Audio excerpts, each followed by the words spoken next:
Hello friends, तो आज की इस वीडियो में हम देखने वाले हैं NCERT polity class 7 chapter 8 okay, जो है आपका बाजार में एक कमीज।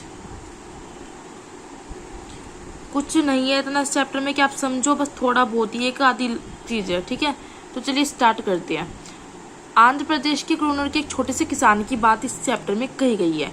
आंध्र प्रदेश में एक स्थान है जिसका नाम है कुन्नूर। ठीक है, तो वहाँ पे बताया गया है कि कपास के पौधों पर डोरे पक रहे हैं। डोरे मतलब कि जिनमें रुई भरी हुई है, एक साथ चटक कर नहीं खुलते। रुई की फसल इकट्ठा करने के लिए कई दिन का समय लग जाता है और फिर किसान क्या करते हैं, उस रुई को बेचते हैं मार्केट में।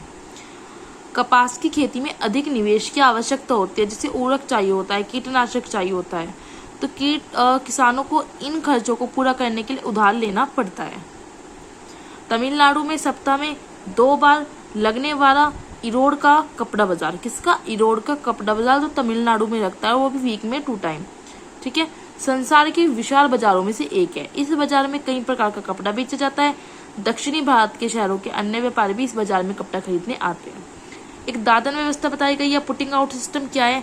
पुटिंग आउट सिस्टम में बताया गया है कि व्यापारी और बुनकरों के बीच की व्यवस्था, व्यापारी खरीदने वाला और बुनकर जो बनाता है उसके बीच की जो ये व्यवस्था है, सिस्टम है, वो हमारी क्या कहलाती है? Putting out system. जहां व्यापारी क्या करता है? कच्चा माल देता है और उसे तैयार माल प्राप्त होता है। दादन व्यवस्था में व्यापारी बुनकरों को कम पैसा देता है और बुनकरों की आमदनी बढ़ाने के लिए अब सहकारी व्यवस्था एक साधन आया है।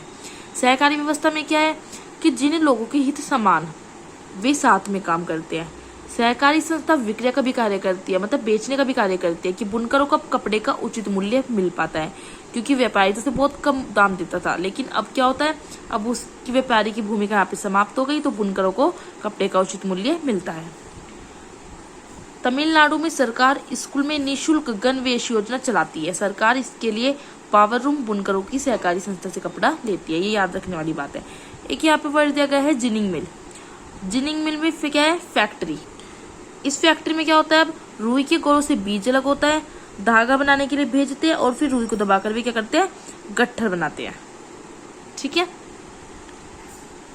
गरीबों को अनेक चीज के लिए धनी और शक्तिशाली लोग उनके ऊपर निर्भर रहना पड़ता है। गरीबों को उनके ऊपर ऋण के लिए, कच्चा माल प्राप्त करने के लिए और अपना सामान बेचने के लिए, नौकरी प्राप्त करने के लिए, इन सब के लिए निर्भर रहना पड़ता है। किस पर?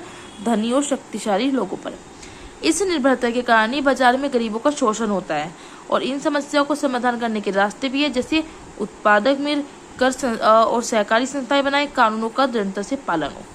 तो बस इस चैप्टर में इतना ही है। अदरवाइज आप ये एनसीईआरटी का चैप्टर अपनी बुक से रीड कर सकते हो। ठीक है, जो ये लास्ट के 2 चैप्टर है, इसमें इतना कुछ जानने का बात नहीं है। जो क्लास 8 की हम पॉलिटी स्टार्ट करेंगे उसमें काफ़ी कुछ जानने को मिलेगा, आपको काफ़ी कुछ पढ़ने को मिलेगा, तो आपको वो अच्छे से पढ़नी है। पहले आपको ये बाजार में एक कमीज, ये आपको एनसीईआरटी का चैप्टर रीड कर लेना है, उसके बाद एक पेज के आपको नोट्स बना लेने हैं। वीडियो अच्छी लगी लाइक करना है, शेयर करना है, कमेंट्स करके मुझे बताना है। ठीक है।